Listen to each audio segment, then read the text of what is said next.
I'm here with Captain Rob Hayes of Last Buffalo Charters, and we're going to find out how the coronavirus has affected his business. So how are you doing today? I'm doing well today. So tell me, how have things been going since the whole coronavirus and the restrictions that have been put in place? It's been going pretty tough here lately. You know, we just went through 3 years of real bad red tide, so we've been, losing some business because of that. And now that the red tide's all gone, now we're dealing with something new with this coronavirus, and this is actually worse than a red tide because losing the trips, lost like 14 in March, I lost my whole month of April, lost my first half of May, so it's been pretty devastating to us.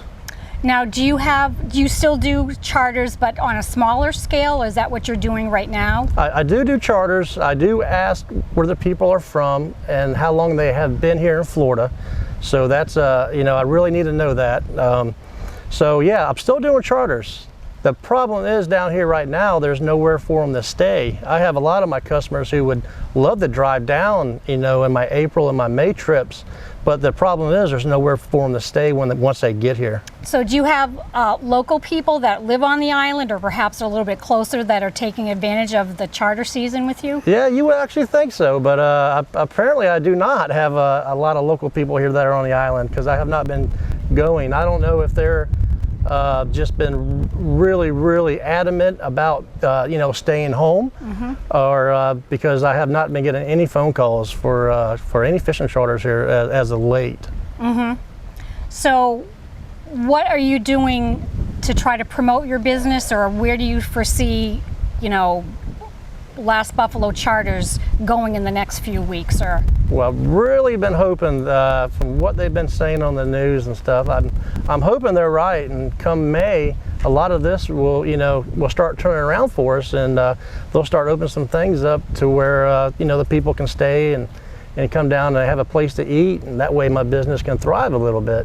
But as of right now, I really haven't been doing much of anything.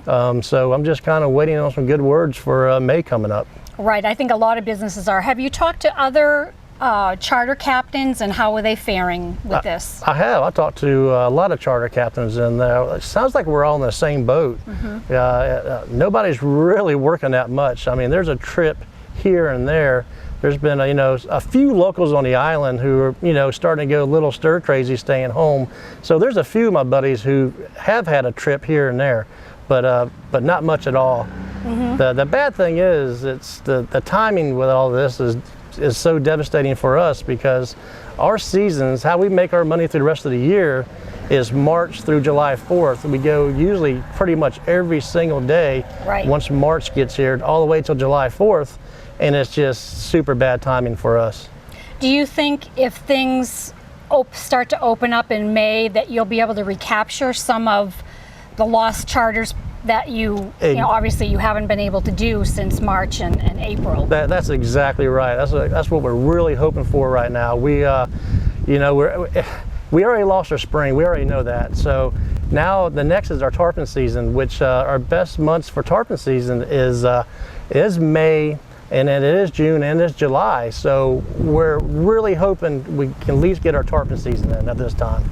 Do you think, and I've asked everyone that I've talked to today this question, so I will pose it to you.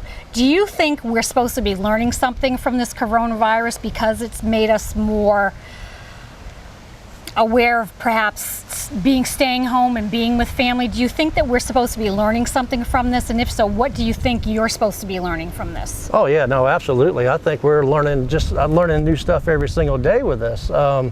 Most definitely.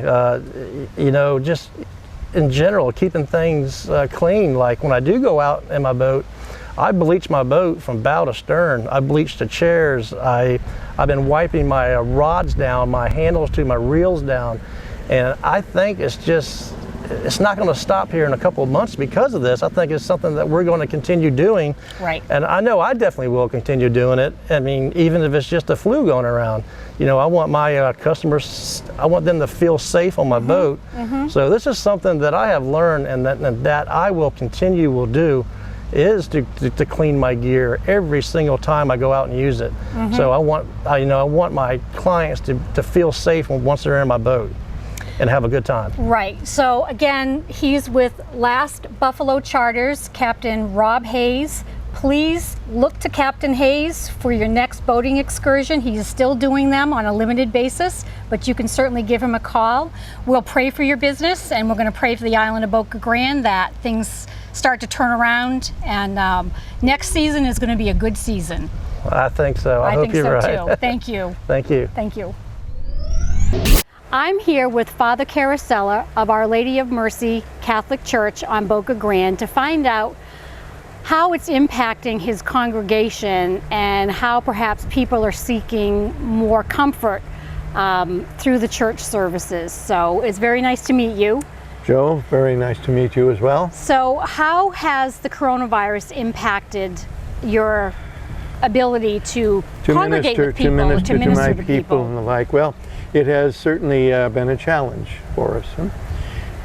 We started something that I had never been involved in before, and I think that most parishes are doing them now. We're live streaming Mass each Sunday at 10 o'clock. And this is a change in many ways. Normally this time of year we would be having 5 Masses on a weekend, 2 on Saturday night and 3 on Sunday. And your daily Mass. And, yep, but just the Sunday Mass, just weekdays.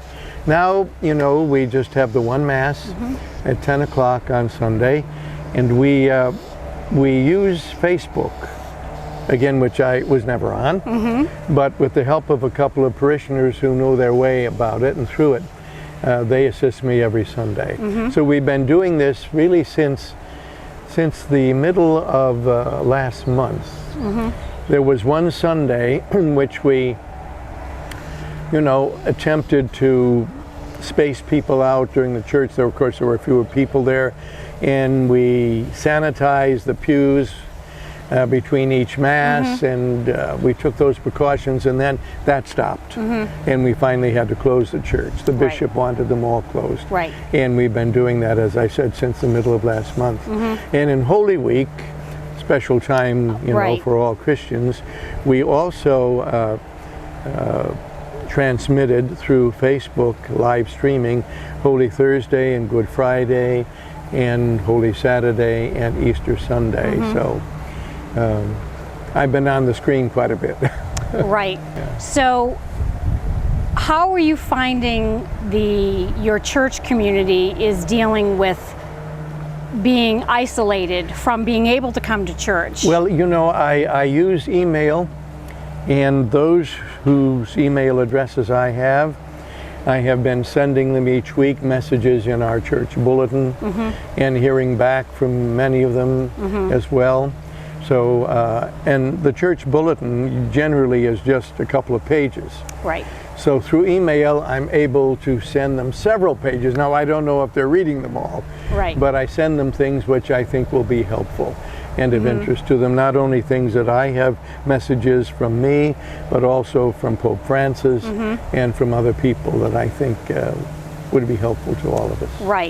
So obviously, most people know that a priest's work is not just being at the service on Sunday. You are 24/7 available for your parishioners. I sure am. So have you perhaps noticed that people are turning more towards their faith in this time? Which I would love to see that would happen. I would, and the people with whom I've been speaking certainly seem to be very involved, you know, in what we send them and in responding to it. Also, I had confessions on Saturday here in the courtyard. Actually, I was sitting by one of the fountains, and I had asked the people who wanted to receive that sacrament to park behind the church in the parking lot and stay in their car or golf cart. And when they saw the person before them, you know, exiting from the courtyard, to come up. And a number of people did come. That's a great way to adapt confession, because I think that's a wonderful idea. I'm sure they were really appreciative of you doing that. Exactly so. So the child care center that's right next to the church, is that still open for people to utilize, or how is that impacted? No, it is not. Actually, when the county schools were ordered to close, we use that same schedule. So unfortunately, you know, the parents have not been able to utilize this for their children.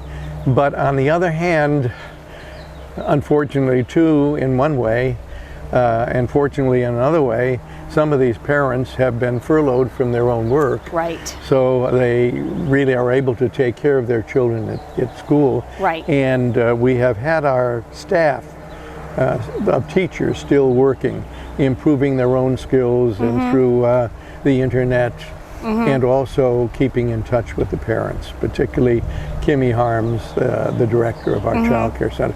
But they're eager to have the kids back. Right, I'm sure And they I are. think the kids are eager to come back too, and I'm sure the parents will be happy. I am sure to that have the them parents back. are ready for the Absolutely kids so. to go back to school and to the child care Sure. center.